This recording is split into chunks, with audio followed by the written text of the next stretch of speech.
Hey guys, it's Cheryl here today. Today I want to show you a pot that I decorated, and I made the leaves and the little face and everything.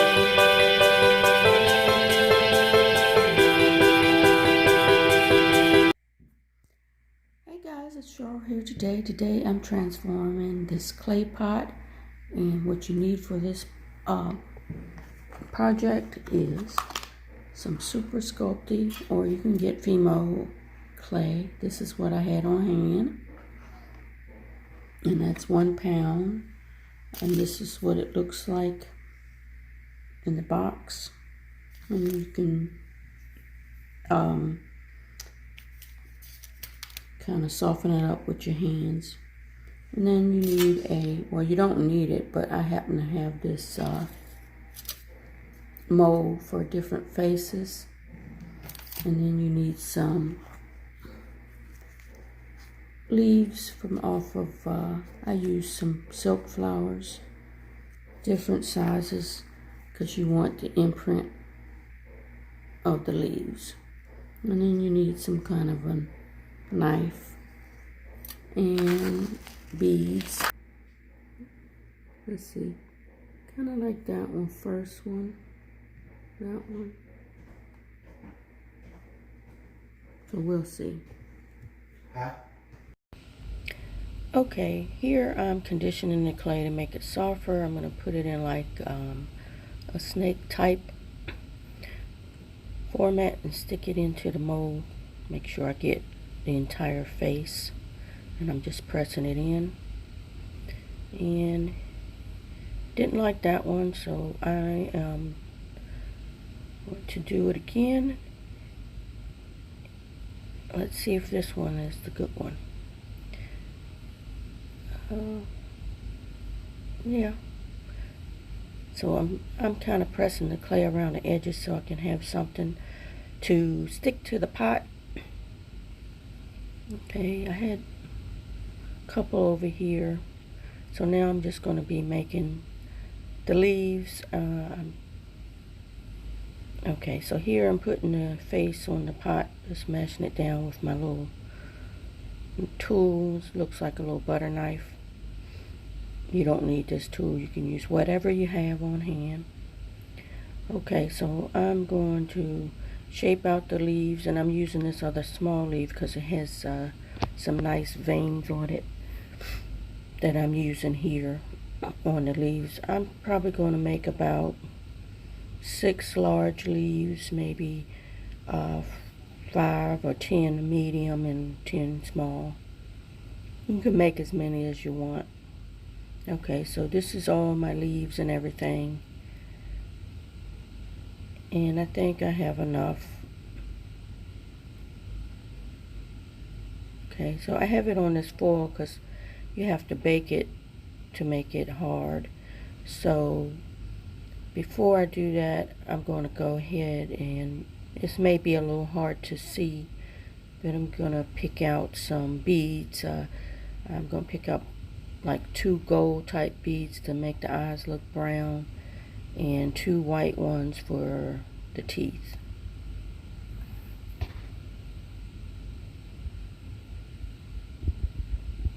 Okay, these are seed beads, so they're really tiny and hard to hold. So here you see I'm sticking it in there, and I'm using a toothpick to get it straight. Okay, so now I got the eyes in and the teeth. I didn't put as many teeth in this one as I did on the other pot. Be sure to watch that video. I will link it down below and at the end if you want to check it out, how it looks completed. And these are one of a kind because can't do the same thing exactly.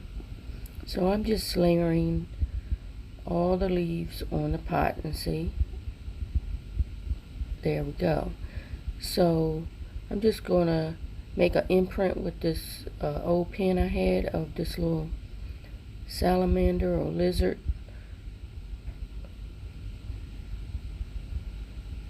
And then I'm just use the toothpick to kind of press it down so I can get the imprint on here. And then when I paint it, you'll see what happens with this. Okay, I think the hardest part of this is pulling it back out and not messing up anything else.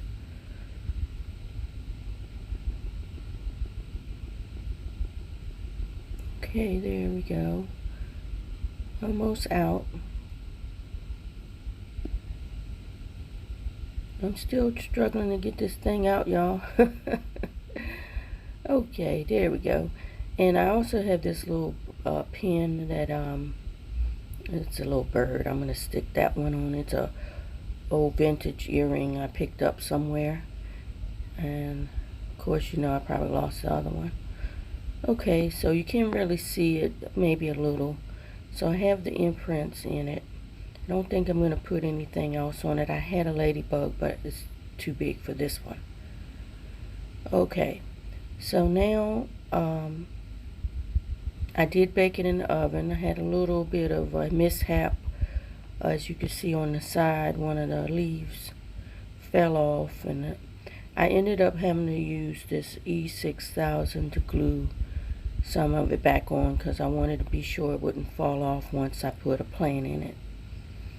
Okay, so now we are getting ready to get prepared for painting. I have some dark green, yellow, light green. Have a little kind of cracks there, but I will be fixing that up.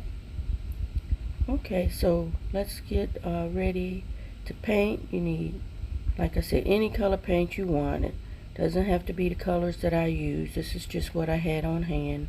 This paint here I probably had for 20 years. It doesn't dry up, so why buy new if you don't need it? So let's paint. So this might look kind of crazy. I'm putting all this dark green on this pot first. Let's see. So I'm going to do the leaves first.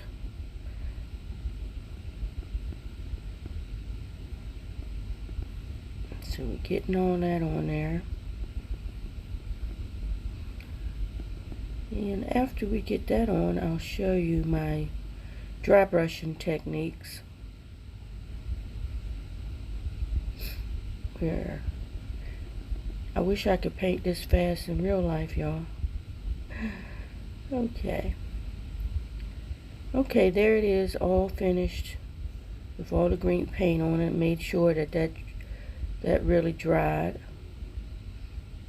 Okay. Alright, so now I'm going to take some of this lighter green. I think this is just like, I'm not sure the name of it. It's kind of like an Irish green or spring green, anything that you like. So, here we go.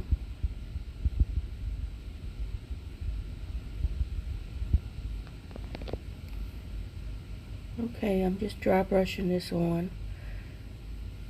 It takes a while to dry brush, but what you want to do is build your colors up to the shade that you like. And I'm using a little bit more paint on here than I normally would if I was dry brushing on a piece of ceramic. Ceramic is, to me, the best material to dry brush on.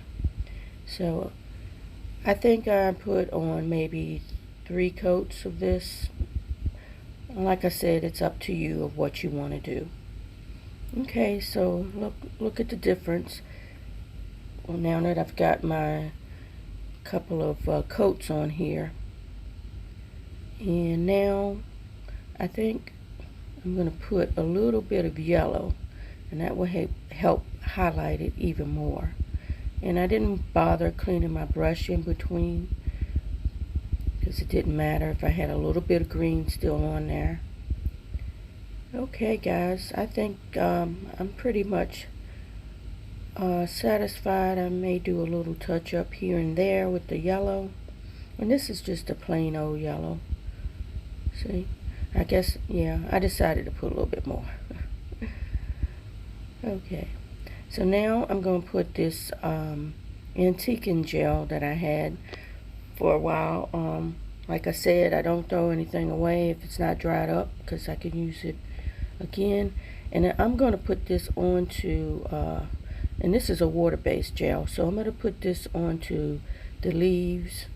And then what I'm going to do is come back. I used to do it the opposite, put this on first and then the paint, but I'm going to do it this way. I'm putting this all over the leaves and getting it, you know, into the cracks and crevices. And I'm not going to put it on the face on this one. On my other pot I did. So I got it on here, and then what I do is I come back with like a little damp paper towel or cloth, and I wipe off the excess until I'm satisfied with the results. Okay, so we're getting it off,